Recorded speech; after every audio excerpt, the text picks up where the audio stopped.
What's happening, folks? It's been a long time. We shouldn't have left you. We have to thank our lucky stars, though, that we are actually here because it came real close to not happening at all. Welcome to the Friday Football Roundtable brought to you by Coors Light. Joining me once again is D to the G, a.k.a. Deputy Doolittle, a.k.a. Derek Gabriel, and we are just 1 week away from the start of the NFL season. As a prequel to the sequel, we are going to make some early, and I do mean early, predictions. We're talking the top 3 teams from the NFC and the AFC. With that, I'm going to open the floor. Derek, who are you feeling in the NFC and why? Well, on the top of the NFC has definitely seen a shift in power this year. However, I think we're still going to see some of the same old characters at the top of the lineup. I'm definitely looking at the Packers bringing it out. I think they had a great season last year. Aaron Rodgers was on fire, looking like a Brett Favre of old. I'm saying the Cheeseheads are excited about what we got coming back. Don't forget, Ryan Grant had a big injury last year. We're looking for him to have a humongous year. Greg Jennings, again, on the outside, being the threat that he is. So I'm looking for them to do well as the Eagles. I mean, come on, let's face it. They had a great Miami Heat-esque offseason, picking up some awesome free agents. They've got to do something. They've got a lot of pressure on them. Michael Vick has got to come out with a fighting spirit. No pun intended. And, of course, sleeper we're looking at, the Atlanta Falcons. I think they're going to do some big things in NFC. Not really a sleeper because they've been making the playoffs in the past. However, I think Matt Ryan is at a premium right now. I think his offensive line has definitely matured. And let's face it, Tony Gonzalez, this is just about his last chance to make some noise out there. Great receivers in Julio Jennings. Defense is going to look good. I like the Falcons as my sleeper in the AFC. All right, so I agree with you on one point right there, and that would be the Eagles, and that's for obvious reasons. The $100 million man will be the guy to beat. The question surrounding this team is if Michael Vick will be healthy enough by the time the playoffs roll around. The preseason, the offensive line looking horrendous. If they want to win, they will have to shore up on the line in hope of keeping Michael Vick upright for the season. My second pick is the New Orleans Saints. Well, obviously, Drew Breezy for Sheezy is one of the reasons why, but the running game has been improved.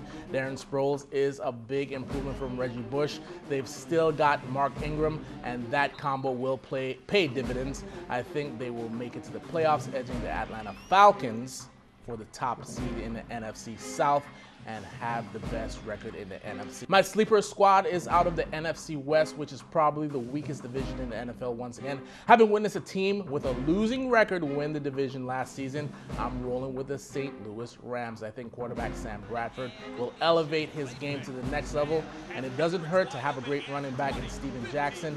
They will make the playoffs. They probably won't make it to the big dance, but they will be a game changer. Moving on to the AFC, the New England Patriots have been an elite team for many years, and rightfully so. They have the best coach in Bill Belichick and one of the best quarterbacks in NFL history. Tom Brady, also my fantasy pick for my quarterback spot.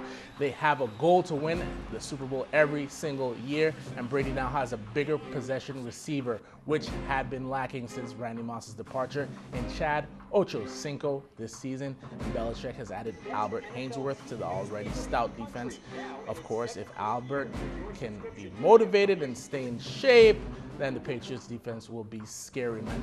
Now, my next pick may come as a surprise. I'm rolling with the Houston Texans. This team is stacked on the offensive side with Matt Schraub. We were talking crap about him earlier, but I still like him. Andre Johnson and Arian Foster leading the way. The Texans' front seven is also solid and will be even better with the addition of rookie J.J. Watts. This team lacked a top-flight cornerback last season, so they brought in the second-best cornerback on the free agent market, and that is Jonathan Joseph. So the defense will definitely be much improved. Lastly, my sleeper team is the New York Jets. Rex Ryan promises year after year that his team will be the Super Bowl champs, and I'm not saying I'm starting to believe him, but with a stacked defense anchored by Darrelle Revis, come on, son. Everybody knows defense wins championship. Now, if they could only get your boy Mark Sanchez to perform, they would be golden. What about you, Derek? Well, I'm looking at the AFC again. A lot of the same players staying at the top of that division. Starting with the New England Patriots, just as you said, I think Tom Brady, excellent quarterback, excellent coach combo you got there with Bill Belichick also. He's also gotten a few toys to play with. Let's not forget Wes Welker looking healthy. I know he got a little banged up in that last preseason game, but I think he should be good. Offensive line, they've got a couple of contractual issues up there. I think everything is going to work out for them. Tom Brady is going to be tremendous this year. I'm looking for them at the top of the pack, as well as the Steelers. I think Big Ben has done some amazing things to make sure that he stays as a top echelon quarterback. He's looking to take over from Peyton Manning, who's struggling with a couple of injury issues this year. That neck is not looking too good. You know that's my boy, the Sheriff. But I got to tell you, I think the Steelers are going to do some big, big things, especially on the defensive side. Re-signing big guy James Harrison. He's going to be making a big thing. And of course, unlike my counterpart, I'm going to pick a real sleeper. I'm going to pick the Kansas City Chiefs. I'm going to call them my mini Patriots this year. They've got an awesome quarterback in the face of Matt Castle. Got a great, great, great GM that's kind of orchestrating that whole thing. Let's not forget one of the big fantasy running backs out there this year, Jamal Charles, getting a lot of catches, Dwayne Bowe. I mean, this team is stacked all over the place. Defense is surprisingly playing well, getting a lot of turnovers out there. And let's face it, that division just isn't the best out there. I think it's going to be awesome. Kansas, I think not. All right, so moving on to the fantasy pick. Now, this is fantasy of the MVP, which means that from week to week, we always change our minds. Now, this may come as a surprise to many, but I'm going with Drew Breezy for Sheezy. It was done before, and I think he'll do it again. He was flawless in the 2009-2010 season, and this year is going to be his year once again. Stats-wise, last year, he was rated 90.9, threw for 4,620 yards with 33 touchdowns. I like him a lot.